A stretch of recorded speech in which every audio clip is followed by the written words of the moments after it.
வணக்கம் நண்பர்களே, என்னோட சேனலுக்கு உங்களை வரவேற்கிறேன்.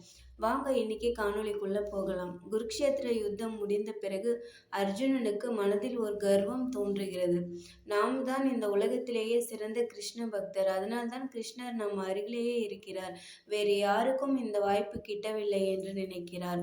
அதை அறிந்த கிருஷ்ணர் உன்னை விடவும் மிகுந்த பக்தி உடைய பலர் இருக்கிறார்கள் அர்ஜுனா என்று கூறுகிறார். இதை அறிந்த அர்ஜுனன் மிகவும் பதட்டம் அடைகிறார். இந்த கிருஷ்ணன் மிகவும் பொல்லாதவனாய் இருக்கிறான். நம் மனதில் இருக்கும் எண்ணங்களை அப்படியே படித்து விடுகிறானே என்று நினைக்கிறார். அர்ஜுனனின் கர்வத்தை போக்க நினைக்கும் கிருஷ்ணர் தன்னுடைய பரம பக்தையான பிங்களையின் வீட்டிற்கு அர்ஜுனரை அழைத்து செல்கிறார். இருவரும் பெண் வேடம் தரித்து செல்கின்றனர். உள்ளே சென்று கதவை தட்டுகின்றனர். அப்பொழுது ஒரு மூதாட்டி வந்து கதவை திறக்கிறார். அவள்தான் பிங்களை பாட்டி. நாங்கள் இருவரும் வெகு தூரத்திலிருந்து வருகிறோம், சற்று ஓய்வெடுத்து செல்கிறோம் என்கின்றனர். பாட்டியும் அவர்களுக்கு இடம் அளித்துவிட்டு, நான் பூஜையை முடித்துவிட்டு வருகிறேன், உணவருந்தலாம் என்று கூறுகிறார். பாட்டி பூஜை அறைக்கு செல்கிறார். அங்கே கிருஷ்ண விக்கிரகத்திற்கு பக்கத்தில் 3 கத்திகள் வைக்கப்பட்டுள்ளன. ஒரு சிறிய கத்தி, ஒரு நடுத்தர வடிவில் உள்ள கத்தி, இன்னொன்று மிகப்பெரிய கத்தி. இது என்ன என்று கிருஷ்ணர் கேட்கிறார். என் கிருஷ்ணனை வேதனைப்படுத்திய 3 விரோதிகளை கொல்வதற்காகவே இந்த கத்திகளை நான் வைத்துள்ளேன் என்று பாட்டி கூறுகிறாள். யார் அந்த விரோதிகள் என்று கிருஷ்ணர் கேட்கிறார். குசேலன், திரௌபதி, அர்ஜுனன் இம்மூவரும் தான் என்று பாட்டி கூறுகிறாள். அவர்கள் என்ன தவறிழைத்தார்கள் என்று கிருஷ்ணன் கேட்கிறார். வெண்ணெயை உண்டு வளர்ந்த என் கிருஷ்ணனுக்கு வெறும் தவிட்டு அவளை கொடுத்தான் அந்த குசேலன். என்னும் அதை வாங்கி உண்டு கிருஷ்ணனுக்கு எவ்வளவு வலித்திருக்கும். அதனால் அந்த குசேலனை கொல்வதற்காக இந்த சிறிய கத்தி என்று கூறுகிறாள். திரௌபதிக்கு, அஸ்தினாபுரத்தில் இருக்கும் திரௌபதிக்கு துவாரகையிலிருந்து புடவையை வாரி வழங்கினான் கிருஷ்ணன். அந்த புடவைகளை பிடித்து இழுத்த துச்சாதனனுக்கே கைகள் வலித்து மயங்கி விழுந்து விட்டான். அதை வழங்கிய கிருஷ்ணனுக்கு எவ்வளவு வலித்திருக்கும். அதனால் திரௌபதியை கொல்வதற்காக இந்த நடுத்தர வடிவில் இருக்கும் கத்தி என்று கூறுகிறாள்.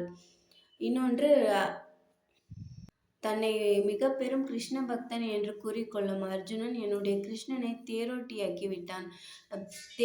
தேர் ஓட்டி என் கிருஷ்ணனுக்கு எவ்வளவு கைகள் எல்லாம் புண்ணாகி இருக்கும், வலித்திருக்கும். அதனால்தான் அர்ஜுனை கொல்வதற்காக இந்த பெரிய கத்தி என்று அந்த பாட்டி கூறுகிறாள். இதை கேட்ட கிருஷ்ணர், குசேலன் கிருஷ்ணருக்கு தவிட்டு அவள்தான் கொடுத்தான். ஆனால் அவனிடம் அதை தவிர வேறு எதுவும் இல்லை. பிறகு வேறு பிரதிபலனையும் அவன் எதிர்பார்க்கவில்லை. கிருஷ்ணர் தான் அவருக்கு செல்வங்களை வாரி வழங்கினார். எனவே குசேலனை மன்னித்து விடுங்கள், அந்த கத்தியை வீசி விடுங்கள் என்று கூறுகிறார். அதை யோசித்துவிட்டு பாட்டி அந்த கத்தியை எடுத்து வீசி விடுகிறாள். திரௌபதிக்கு புடவையை வழங்கியதில் கிருஷ்ணனுக்கு கை வலித்திருக்கும் தான். கைவலியை விட ஒரு பெண்ணின் மானத்தை காப்பது மிகவும் முக்கியம் அல்லவா? அதனால்தான் கிருஷ்ணன் அப்படி செய்தான். அதனால் திரௌபதியும் மன்னித்து விடுங்கள் என்று கூறுகிறார். பாட்டியை யோசித்துவிட்டு, இதை நான் யோசிக்கவே இல்லை, என்னை மன்னித்து விடுங்கள் என்று அந்த நடுத்தர வடிவில் இருக்கும் கத்தியையும் வீசி விடுகிறாள். இந்த இருவரையும் நான் மன்னித்து விடுவேன், ஆனால் அந்த அர்ஜுனனை நான் மன்னிக்கவே மாட்டேன், இந்த கத்தி இங்கேயே இருக்கட்டும் என்று கூறுகிறாள். அதை கேட்டதும் அர்ஜுனனுக்கு மிகவும் தூக்கி வாரி போட்டது. கிருஷ்ணர் இப்படி கூறுகிறார். அர்ஜுனன் கிருஷ்ணனை கவர்ந்ததனால்தான் தன் கை வலித்தாலும் பரவாயில்லை என்று அர்ஜுனனுக்கு தேரோட்டியாக சென்றார் கிருஷ்ணன். அதனால் அர்ஜுனனை மன்னித்து விடுங்கள். அர்ஜுனனும் நண்பர்களும் மிகவும் நெருங்கிய நண்பர்கள். நீங்கள் அர்ஜுனனை கொன்றுவிட்டால் கிருஷ்ணரின் மனம் எவ்வளவு வேதனைப்படும். உங்களுடைய கிருஷ்ணன் மனம் வேதனைப்பட்டால் உங்களுக்கு பரவாயில்லையா என்று கேட்கிறார். இல்லை இல்லை, நான் இதை யோசிக்கவே இல்லை. என் கிருஷ்ணன் எப்பொழுதும் மனவேதனையும் உடல் வேதனையும் இல்லாமல் இருந்தால் எனக்கு அதுவே போதும், எனக்கு வேறு எதுவுமே வேண்டியதில்லை என்று பாட்டி கூறுகிறாள். இருவரும் தங்களுடைய சுய உருவத்திற்கு வந்து அர்ஜுனன் பாட்டியின் காலில் விழுகிறான். அப்பொழுது அர்ஜுனனின் கர்வம் முற்றிலும் நீங்கிவிட்டது. நன்றி. அடுத்த காணொளியில் சந்திப்போம்.